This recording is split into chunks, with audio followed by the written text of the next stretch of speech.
And I will go ahead and hand it over to you. Okay. Printed out my script since this is my first time. Okay. Let's see here. Good afternoon. Welcome to Morris Brandon's GOTeam meeting, where we will follow the agenda as it's been emailed to you and publicly noticed. I would like to remind everyone that this is a meeting of the GOTeam. Only members of the GOTeam may participate in the discussion.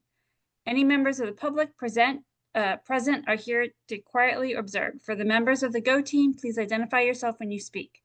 I am pleased to call this meeting of Morris Brandon GOTeam to order at 3:32. Our first order of business is to call roll. The secretary will now call the roll. Okay, so Jay, I have you. Kim, present. I have you. Chris, I see you there. Miss Moses, I see you as well. Dr. Forehand, myself, and Melissa, I see you on.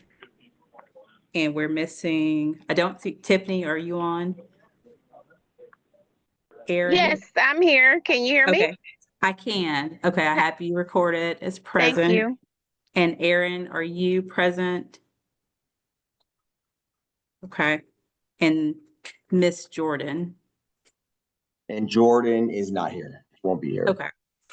Can you guys All right. see the minutes from the last meeting? Are you looking at that or are you looking at a different screen? We can see the minutes. Okay, I just put that up because that's our next vote, so I'd like to put it up there. That's the meeting summary, Jay, not the I know, so good point. I wanted you to know that the meeting minutes were not linked. For some reason, it didn't catch the hyperlink, so I just put the summary on there and then we can Okay, just, that's fine. yeah. Everyone should have the draft. Okay. This team will only be able to take an official action if a quorum is present. Ashley, is a quorum present?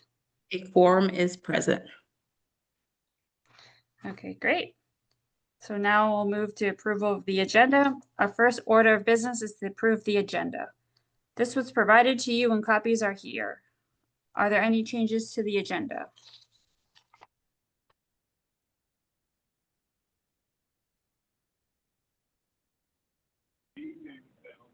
Okay. May I have a motion? Oh, go ahead, Chris. I just said no changes. Oh, okay, thank you. May I have a motion to approve the agenda? I'll motion to approve. That's Hannah. Thank you. A second? I'll second. This is Tiffany.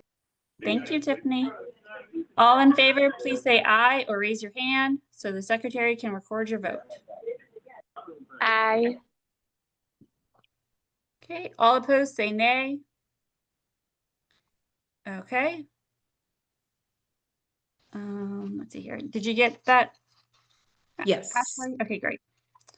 Well, then we can move on. So now we'll review and approve the meeting minutes from the last meeting. The minutes have also been provided to you. Are there any corrections? Okay. If there are no corrections, may I have a motion to approve the previous meeting's minutes? I'll motion. This is Michael. Thank you. Melissa. And then Melissa will Okay. second. Mm-hmm. All in favor, please say aye. Aye. Raise your hand. Great. All opposed, say nay. Great. The motion passes. Okay. We don't have any additional action items, so we'll just move on. Oh. Senora Estrada's calling me. I hope everything is fine with Patrick. So we'll just move on to the discussion items on our agenda. All right. Over to Jay. Yes, thank you so much. Welcome, everyone. Thank you so much for being in here. We got a good amount of people, 23, pretty good for a GOTeam. So if you don't mind just kind of keeping yourself on mute, I'm going to do my best to admit people as they come in. As you do know, we'll have some public comment at the end. We'll go through that public comment protocol for you before we do that. And then we'll open up the floor for 2-minute conversations, one-way conversations, of course. If you did not have a chance to sign up for public comment, there is a sign-up link. We will drop that in the chat occasionally if Kim can do that, but if not, that is okay. We're not going to shut anybody down. Everybody can get a chance to talk if they want to, and we'll just either drop your name in the chat when the time comes, or you can raise your hand virtually and we'll give you a number. All right. I believe, Aaron, did you join? I think I saw Aaron. Aaron, you here? Yeah, sorry, I couldn't get my sound to work, so I had to change things. But yes, I'm here. All right, Okay, awesome. I have you. All right, so we got a lot to talk about today. We're going to get started really with some beginning year data, but also end of year data. And then we will talk a little bit about our strategic plan, kind of push through that pretty quickly because it is set to expire, and we'll begin to write a new one in the spring that's going to align our budget. So I just kind of want to give a big overview today for my GOTeam members as I go through the data. If you have a notebook or a little something to capture, just a little point here or there is a slide that's going to ask you for some glows and grows and some feedback and some ideas of what you see. When I go through a slide and then you lose the slide, it's not great. So just try and, if you have a little place you can kind of make some mental notes, it would be helpful. All right, here's our agenda. As outlined before you, we already voted on it. I have pictures in here because I have to put pictures on all my slides. It looks like Twin Day here, two of our awesome fifth graders. So you'll see some pictures of kids as we go through the slides. That's why we're here. Here's our strategic plan. As a reminder, our strategic plan is set to expire in 2026. So we are going to go ahead and write some new goals and action steps as the year goes on. And we're going to work together on that, putting our community at the forefront and what our community and our families want, our students need. And we're going to align our budget to that strategic plan around February. Love this picture here of these kindergartners in front of our mural, which actually is a great backdrop. We need to do more pictures there. I like that. Here's our strategic plan. We have 11 priorities. We have ranked the priorities, and I'm going to show you those. Ranking priorities doesn't necessarily mean one is more important than the other. It just means that one is more of a priority. Every one of them is important, right? We have our school strategies on the right side that are aligned to a much of our new goals based off of how we were doing in MAP last year. We wrote this, we kind of updated it before we got milestones back. But we did know where we were, the trajectory that we were moving with our curriculum, with our student support, with our hiring. So here we are. You can see some school strategies here. You can see our priorities here, and you can see our goals here. Okay. Any GOTeam members want to ask questions or pop off mute, you are welcome to, by the way. Last year, we did rank our strategic priorities. I took a vote from you all, and really from the highest priority to the priority that is super important, but not number one. We still can't find the best way to say that because they're all priorities. But of course, first one is to ensure students are reading on grade level and showing growth as it pertains to ELA. We have new ELA standards, we have a new ELA curriculum, and we're shooting for 90% of our third graders reading on grade level. That's how you get state recognition. We were like 89.7 last year, which is awesome, but we didn't get the banner. And then as you can see, our priorities slowly just kind of go down all the way down to number 11, where we're looking to build culture through staff leadership opportunities, building our staff up. This looks like an early morning walk to school day photo. I love these, getting them from around the community where kids were just at people's houses. That was great. All right, connecting the strategic plan and continuous improvement plan, just kind of a high level overview. I have what's called a continuous improvement plan, a CIP, oftentimes called a SIP or a SIP, a strategic intervention plan or improvement plan. But that is very much like local school level. It is very granular, talks about action steps, talks about timelines, talks about our priorities. But no secret that our priorities are very, very similar to our strategic plan. The strategic plan is very community facing, easy to read, one pager, get what you get. The CIP SMART goal document that we use is looked at by everybody in APS. We have continual CIP check-ins, and it's a fluid document, so we can add and take things away as we go. And it's really year to year. CIP is more, strategic plan is more long range. Some key indicators, I just kind of picked 3 on here. You can read it on your own. I don't think I need to read all the slides to you. But I will tell you the 3 priorities that I picked, and you can see their alignment are our priority number 1 about reading on grade level, right? And showing growth in ELA. 2, building systems and supports to enhance our IB, PYP, and DLI and gifted collaboration. And then we want to make sure that our subgroups are making academic progress across all content areas. As a reminder, a subgroup is any group that is not our main group. And that's our main group are our white students because they are constitute about 62% of our school. So our subgroup would be the other 38% of our students. But you can see how these goals align to our CIP SMART goals as well. These are the goals that you haven't seen yet that I use. Implementing small group instruction using data from MAP and in line with HMH small group planning. That's important to us. That's what we're looking for. Continue planning, implementing, and monitoring the transdisciplinary model and developing and monitoring ED and ELL plans. We're creating individual student plans for students, especially those in our highest needs subgroups. And then you can see some of the key indicators here. So it's really that alignment that I wanted to show you. I could have done one of these for all of them, but they only gave me sort of 3 options. Any questions or anything? All right, let's talk a little bit about data. This is the first time anybody's seen this data. Remember, I always release it to GOTeam first, and then it kind of trickles down to everybody else. So let's take a look at our map comparison. Let's start with our fall map. So what we came back with, I don't need to give a whole lot of updates on map. I think we're all pretty fluid and understanding of it. You can see the top portion is ELA, the bottom portion is math.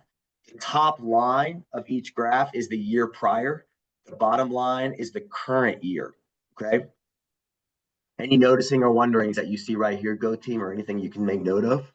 What are we seeing? Anything? I see an improvement in the red category. All right, so we decreased year. our beginning learners, right? Whatever 10% of 413 is, right? You know, that's a good amount, 3%. That could be 10 kids that we brought out of the red and into the yellow, which is important. You can see they did the same thing down here. All right, and we are even testing more students as well. What else do you see? Anything else that stands out to you?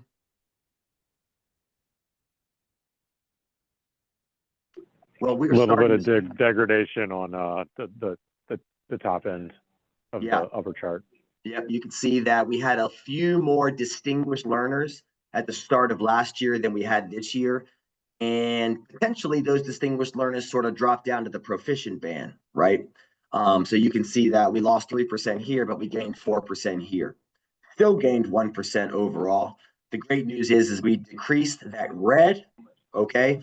Now the work is to build the green. All right, the build the green. That's what we need to do this year. I will also say we've added like 7 kids, 8 kids. So if those went into that proficient, that also might bring down that distinguished out of the whole, so it doesn't necessarily mean kids are dropping, but then, Right. we might have those kids that are coming in are more in that proficient or even the yellow, possibly by. A great takeaway because we get a lot of new kids. So we don't know where our new kids are placed in this. We know where they are academically, but we don't know in this big graph kind of where they fell in. And that can sway the data a little bit as well. Let's look at grade levels. First of all, this is the MAP platform. I want to show you the achievement in fall of this year, as well as the growth. Okay. The achievement, yeah, here we go. Achievement fall 20. The bottom one is going to be growth. And that's why it has 883 students, because it's going to show the growth from the year before. The top one, you're not capturing the growth of our kindergartners, because they obviously didn't test the year before. But this is our achievement across all bands, 80th percentile, and pretty high growth as well. I don't know why that says achievement, but there should have been growth somewhere. Yes, this is fall to fall. One of the things I wanted to show you, and you're going to see in just a minute, is that we actually had really high growth, higher growth than we had on the milestones from the fall window to the fall window. I want to ask you all why you think some of our kids had such high growth. Here, you can see it here better. Why our kids had such high growth between that 12-month window that we didn't necessarily capture in the milestones, but then another 2 months later, we really saw it. So I'll show you here. As a school, 674 students were eligible for growth. That means they tested last year in the spring. You have kindergarten in here. That's why you're not going to see them. Really high growth and great achievement as well. 62% of our students are sitting in the blue. This is first through fifth. And you can see 28 plus 27 is high growth, high average growth. And then we have average growth in the orange, okay? And then we have low growth in the orange and the red. So really, really high growth. Typical growth is 40 to 60th percentile. Look how high we are with that 65. Let's see what it looks like across the grade levels, okay? Kindergarten, here we are with their achievement, 73rd percentile.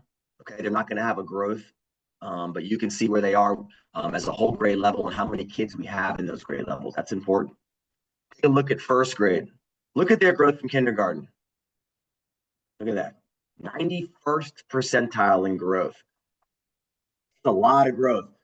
Okay, and we're talking from fall to fall. So the very beginning of kindergarten to the very beginning of first grade.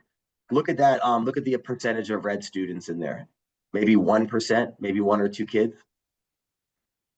Here's second grade. Look at their growth from first to second, right? From fall to fall. 66th percentile right here. You can see their achievement. You can see they went from the winter, okay, to the spring, and now have no beginning level students even. Very rare to see that. So look at third grade. Their growth is a little bit more average, but 40 to 60 is average. So they're high end average, okay? And their achievement is sitting in the 85th percentile. Okay, take note of some of the percentiles that you see. Here's fourth grade. Pretty high growth as well. Still typical growth, average growth, but high end average. They went from the 86th to 84th, which can show you that you can actually drop achievement percentage, but still have high growth. Okay, so we didn't have quite as many of those high level students in here. This is a much lower grade level in numbers. This is that grade level that came right after the pandemic. And then we have our fifth grade that came back to that really high growth, and then they grew that that achievement as well. Any takeaways or anything you want to share? We're going to dig in a little bit more, so I'll keep going. Here's math. By the way, these were all like ELA and math. So I'm just going to show you, here's math as a school, 68th percentile in growth. So that is only first through fifth.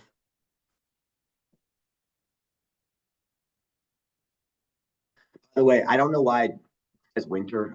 That really needs to say fall. Winter is going to be in the winter, obviously, but it is a fall assessment, so I apologize for that. Here is second and third. There's their grade levels. High growth, high growth. This is fall to fall math. See their achievement? Here's 4 and here's 5. So one of the reasons why I believe, why I know that our growth gets higher, because after the milestones, they do a recalibration basically an alignment between MAP and GMAS scores. And I guess we came out on the higher end because what that showed us now is aligning the correlation between MAP and GMAS is that based on how our students did at the end of the year and aligning it more than at the fall, they really showed that high growth. It's just their algorithm and their alignment. But what are some other reasons why you think our kids continue to grow when the school year is over? What is it, I think? Because we had 2 months of no instruction, right? No, no classroom instruction. Because we have parents who make sure they are still reading at home, getting tutoring, going to camp in summer school. So shout out to all of our parents. We have a community that values education and has the means to continue and extend learning all summer long, right? Our kids aren't necessarily just sitting on the TV for 2 months. We had a large group of kids go to Power Up at Jackson this summer. And also, I attribute some of this to really strong instruction from day one. This year's instruction is not necessarily captured in this, but when you start teaching day one, like we asked them to, and you have a good 3 to 4 weeks of instruction, it's going to activate it's going to activate their brains to kind of think back like learners do and like thinkers and readers do. So that also helps. Let's just take a look at what it looks like in well, let's take a look at our milestones. This is the first time these have been released. Okay. You're going to see some glows, but you're going to see some growths. Okay.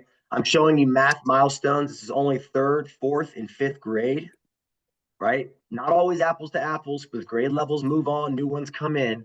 You can see our proficiency from 23 to 24 to 25.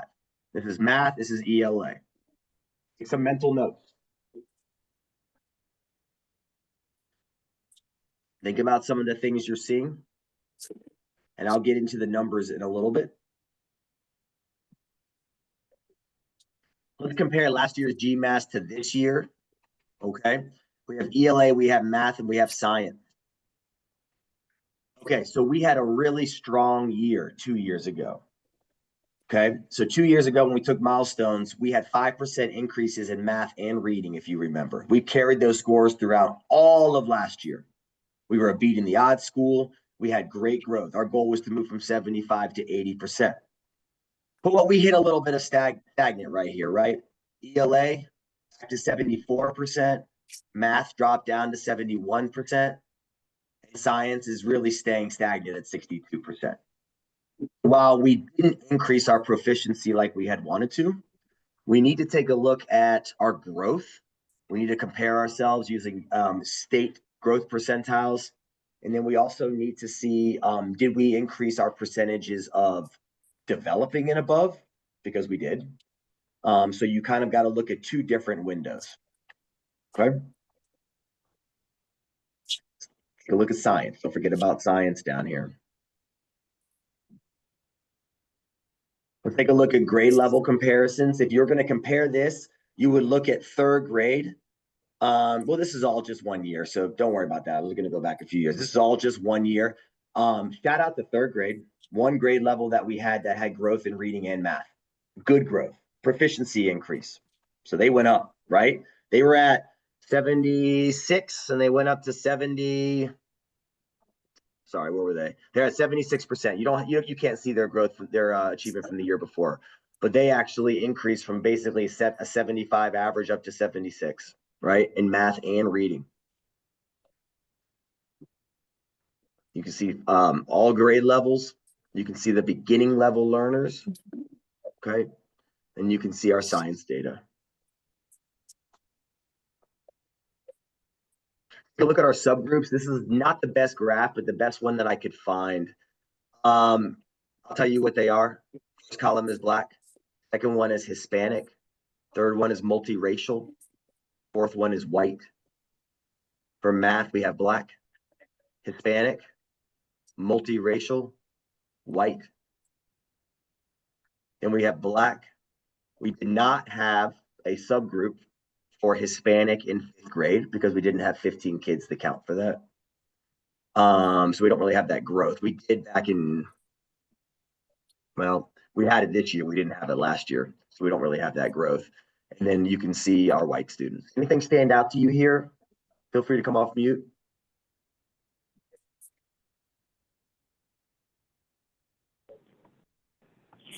Be a little bit of a negative trend in the Hispanic subgroup. Yep, you can see the Hispanic subgroup really dropping in proficiency. Okay. Tough subgroup. It's a tough group. We have Hispanic students that are, really born and raised in the States and are fluent and are proficient and are in our DLI programs, and that pushes our targets really high based on how they score. But then we also have Hispanic students that are first generation, coming over, need ESOL services, need language services, and their proficiency is not quite as high. I think I started saying this, but I want to remind you, sometimes when you have really strong years, you have that 5% growth, the targets keep going up. So to continue that can be challenging. And we saw that this year a little bit. We'll keep talking about it and talk about what we're projecting for this year because it's good. I want to be able to call some of that out. Jay, just a question. Is it the same students? Not necessarily, no. No, not necessarily. Our 5th graders move on. New 3rd graders come in. When I say apples to apples, it's different cohorts, different students. Schools like Brandon, can very much different from year to year, many more than other schools can. But the big thing is that when you do well, your targets go higher. You have to continue to show that. You kind of have to continue to do that growth, Right. I was just thinking for the smaller subgroups, if it's not the exact same kids, it's really hard to say we're doing way better, we're doing a little bit worse, just because, No, you're right? right. But like You're right. the larger subgroups, you just kind of hope You for can the know, low. our two largest subgroups, black and white, we can tell.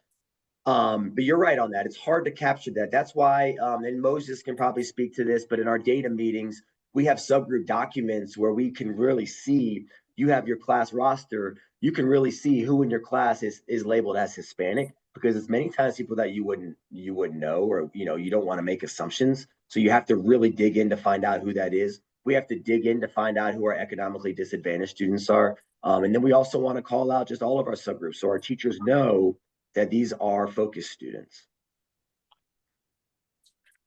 Take a look at the SGPs here. SGPs are important. They can tell a different story sometimes. Remember that 40 to 60 is typical. This graph that I have here, blue shows high SGPs, high growth. Gray is average, and orange or red or bad. Okay. The good news is we don't really have any orange or red. Okay. All of our SGPs fall between 40 and 60. What subject area would you say our students had the best growth on? ELA. Bingo. Thank you, Moses. Calling out all the answers. I need to have a Sorry, like, I need to I go around. make everybody else sit with wait time. Yep, our ELA overall SGP was a 55.4. We went from a 75% proficiency to 74.2 proficiency. And our growth percentile was almost a 55, 56. Okay. Math, we went from 75 to about 71, 72. And our SGP is about a 52. Remember, we showed you the proficiency of how our African American Black students, look how they grew. Everybody see that? Look at their SGP. Not as high as we would have liked. Okay. Still typical. But look at our Hispanic students. Chris called them out and said that our Hispanic students had a big drop in proficiency, right? That's true. They did. But their SGP is pretty high, though. Okay. Remember, SGP is just comparing you against other kids across the state. So these students that had the really high growth percentiles were probably not proficient, or they would have been captured in that proficient graph. These are lower level learners, developing learners that showed excellent growth, but couldn't push it to proficiency. Okay. These are EL students. These are language learners right here.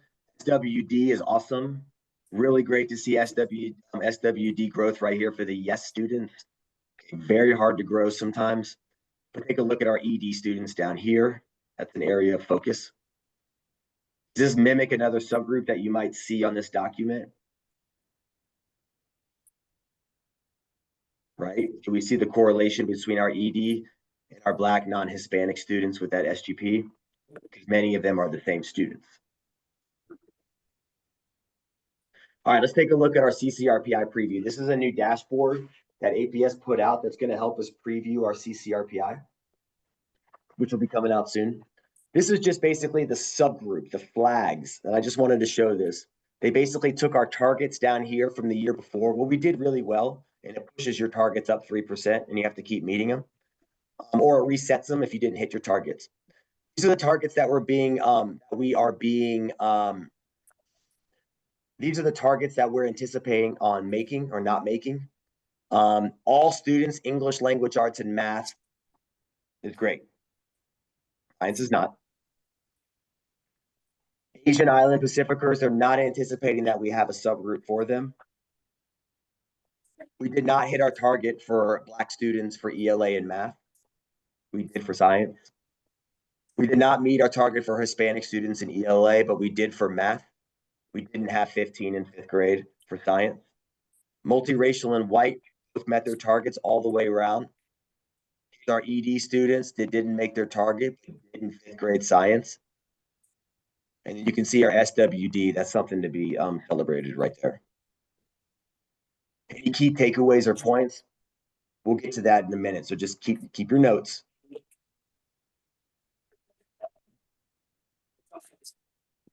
All right, so a couple questions. What do you notice? What do you wonder? Based on our school's trend from MAP assessments and end of year tests, Which subgroups or grade levels showed the most significant gaps, unexpected trends? Based on our trend data from map assessments, milestone, and other indicators, what trends are more focused attention? What additional questions do you have? I'm going to open it up to our GOTeam members. Just take a couple of minutes and feel free to popcorn out any of these answers. We can start with which student subgroups and grade levels showed the most significant gaps or unexpected trends?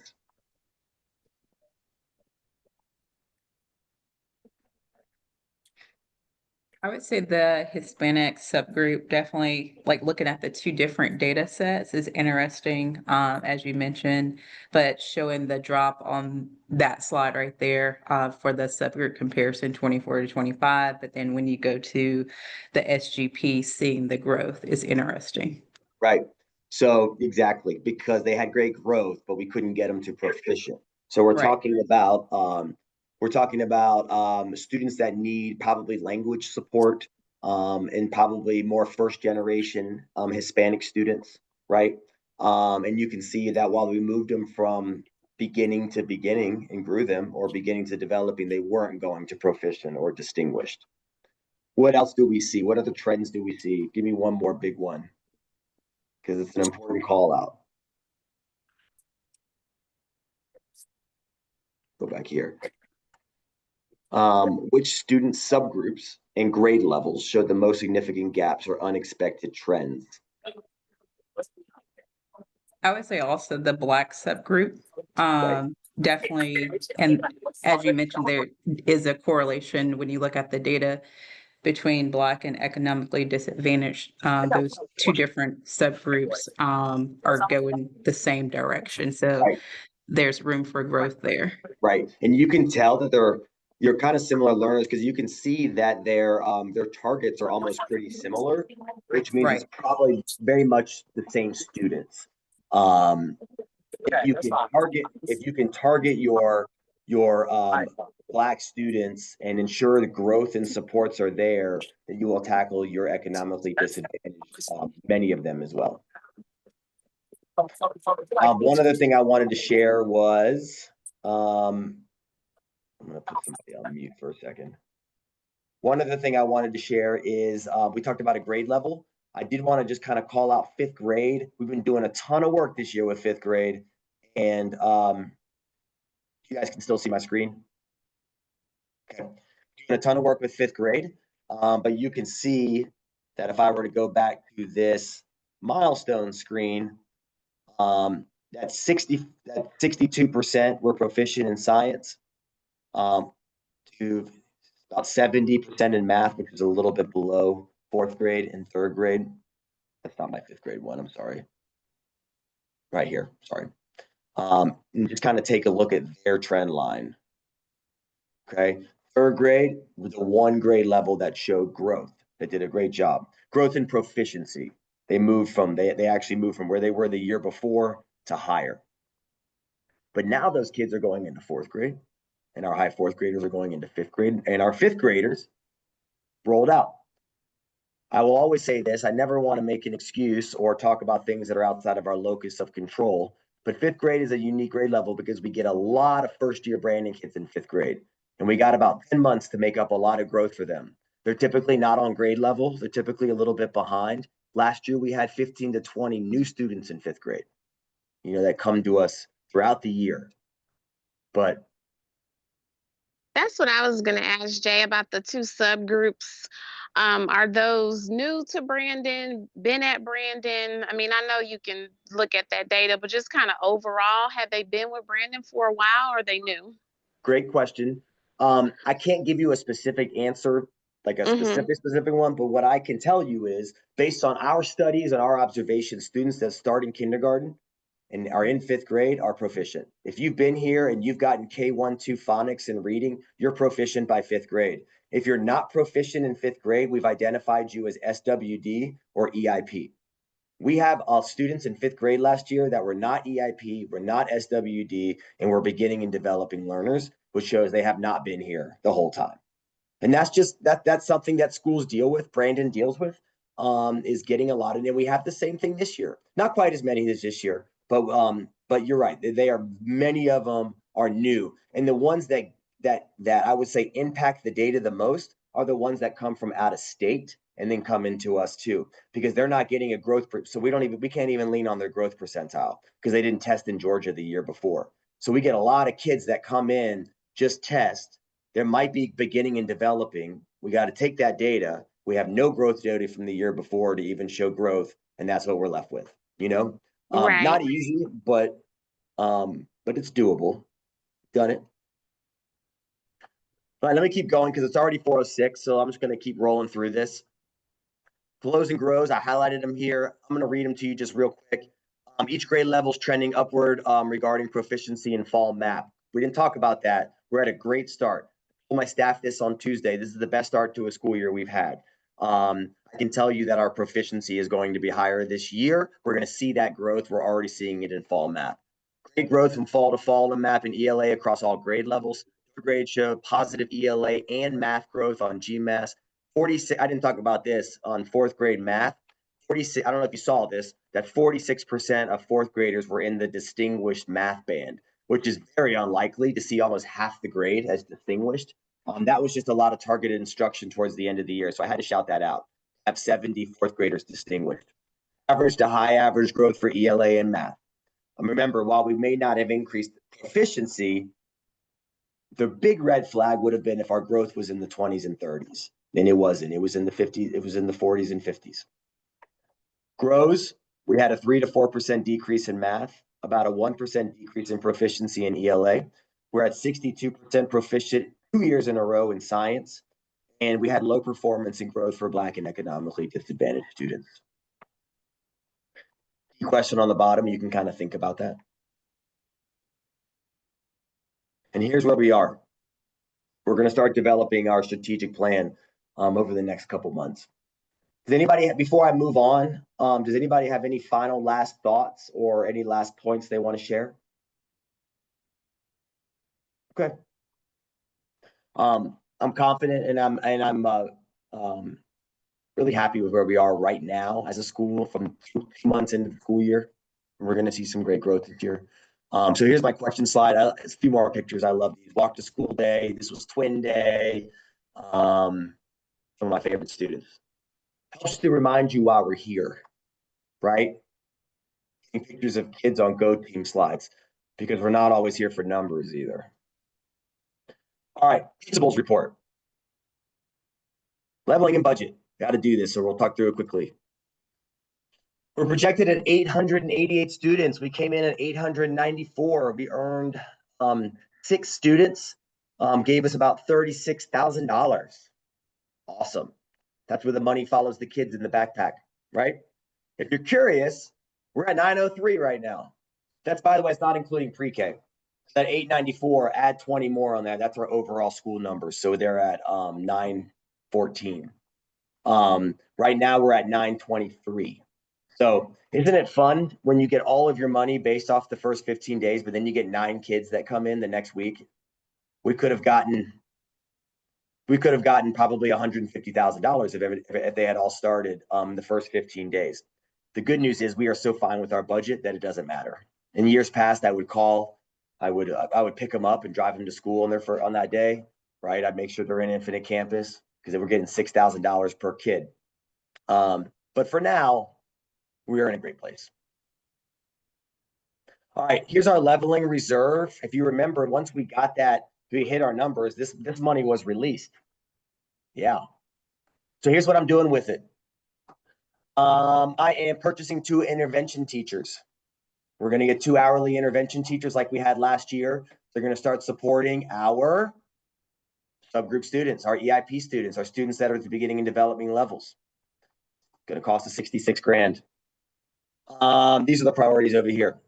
We earned 3 special ed teachers off of leveling. How amazing is that, right? They literally said, based off the amount of special ed students and the segments they have, you are allowed to hire 3 new teachers.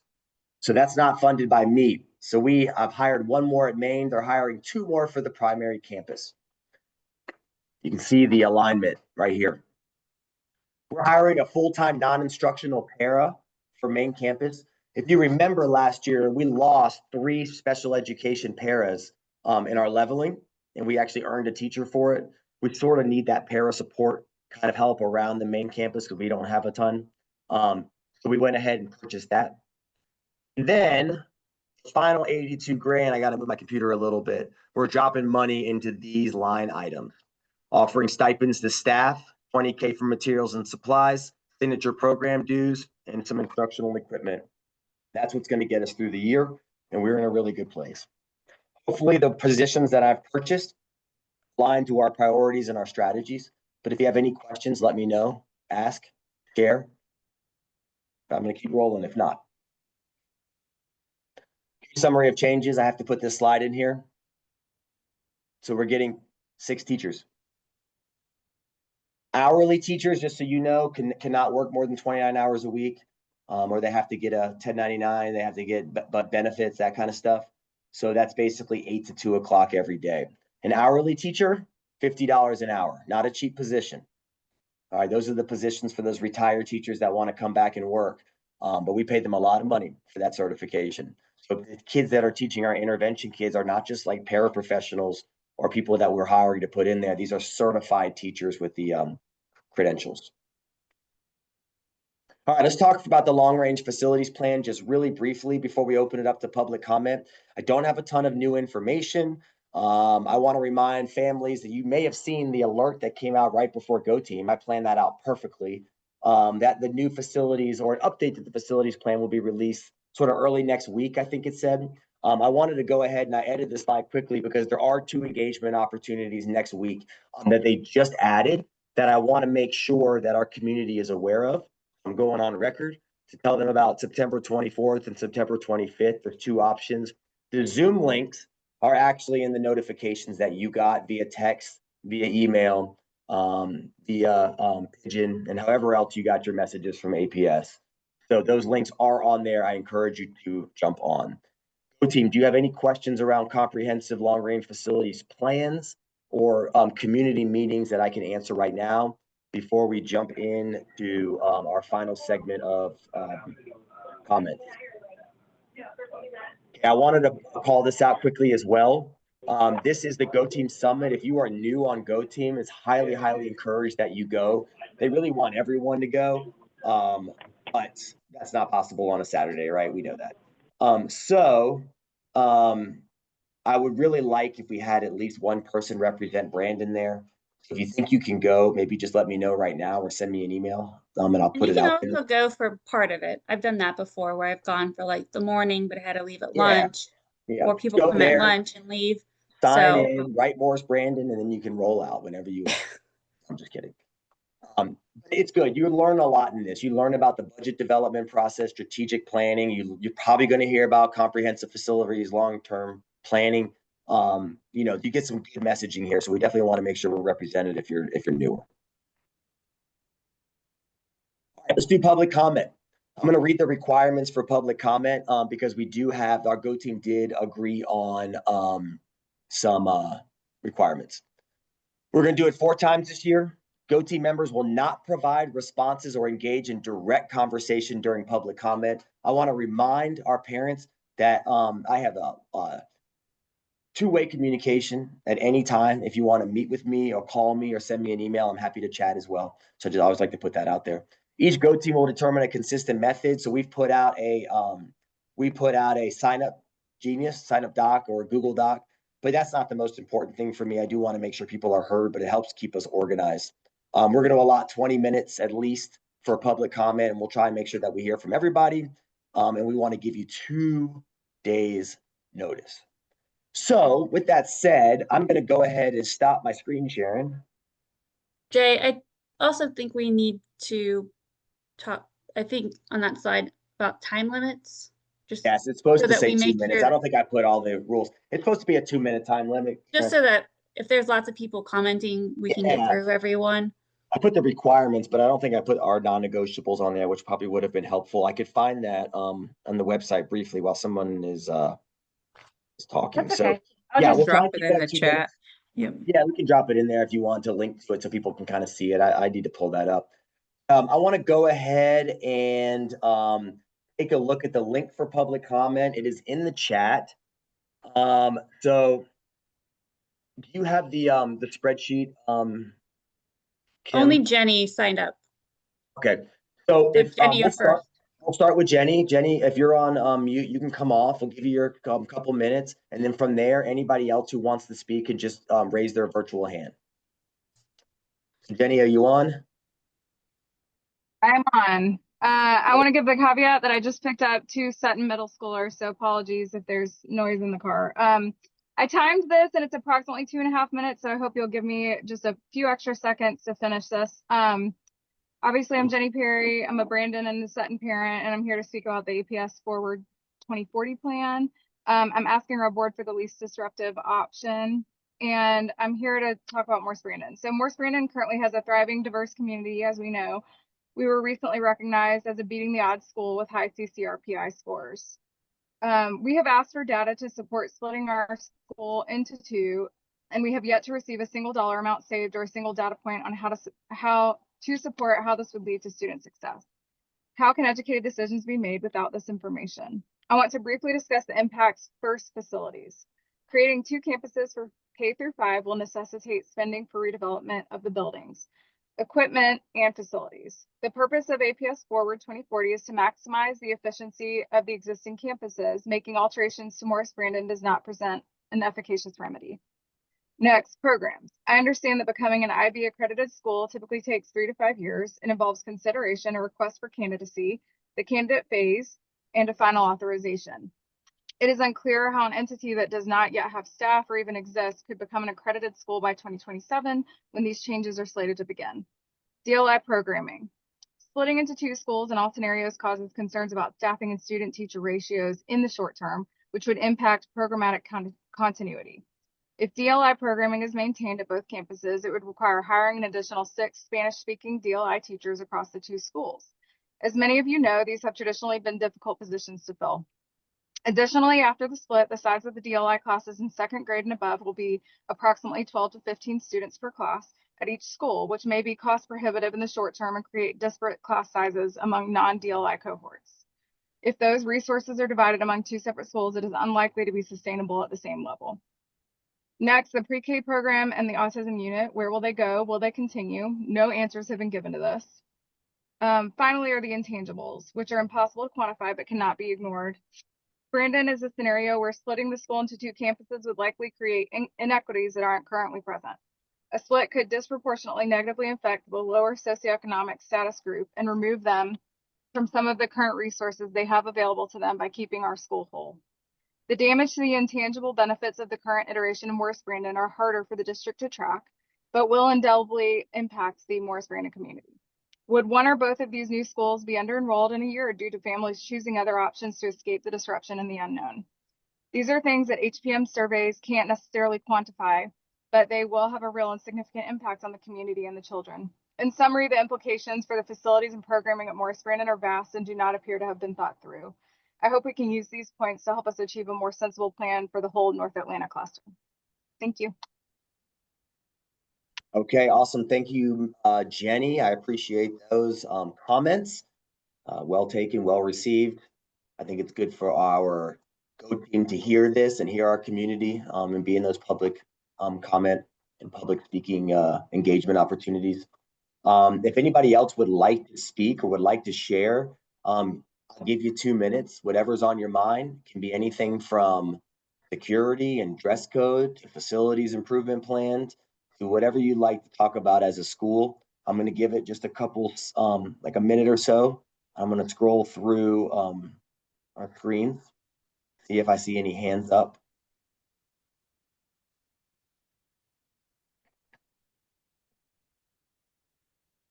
All right, going once, going twice. Thank you. I'm going to go back to the slide, and I do just want to add in one more comment on our facilities long-range planning with our GOTeam and with myself, and our viewpoint is to definitely take kind of pin myself. There you go, so you can see me a little better. The viewpoint is that we want to hear from the community. We want to support the community, and we want to do what's best for the community.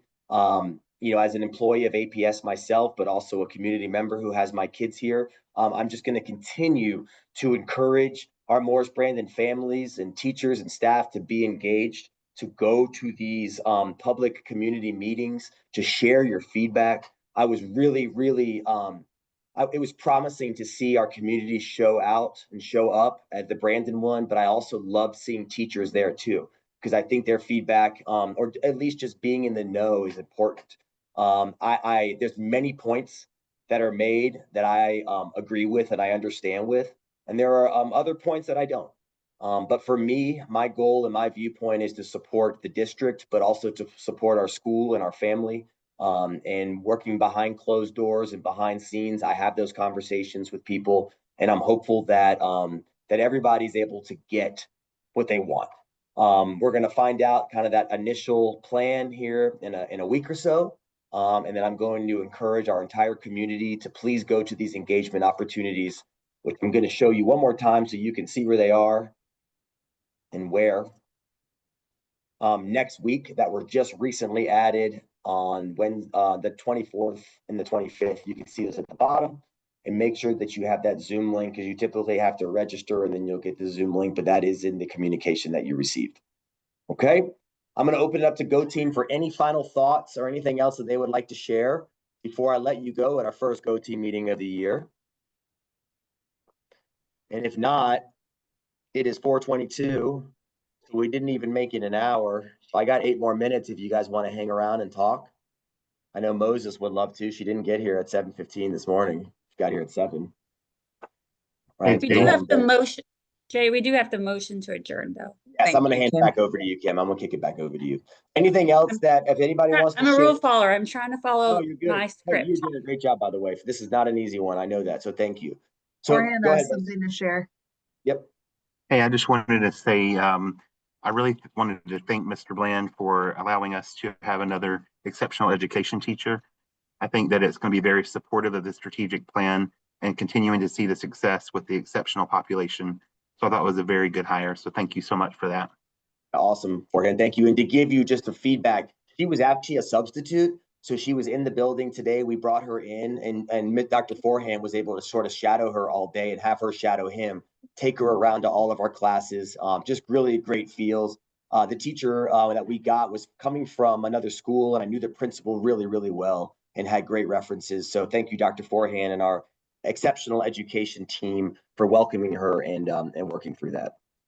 So I'm going to go ahead and kick it back over to Kim, who can close us out.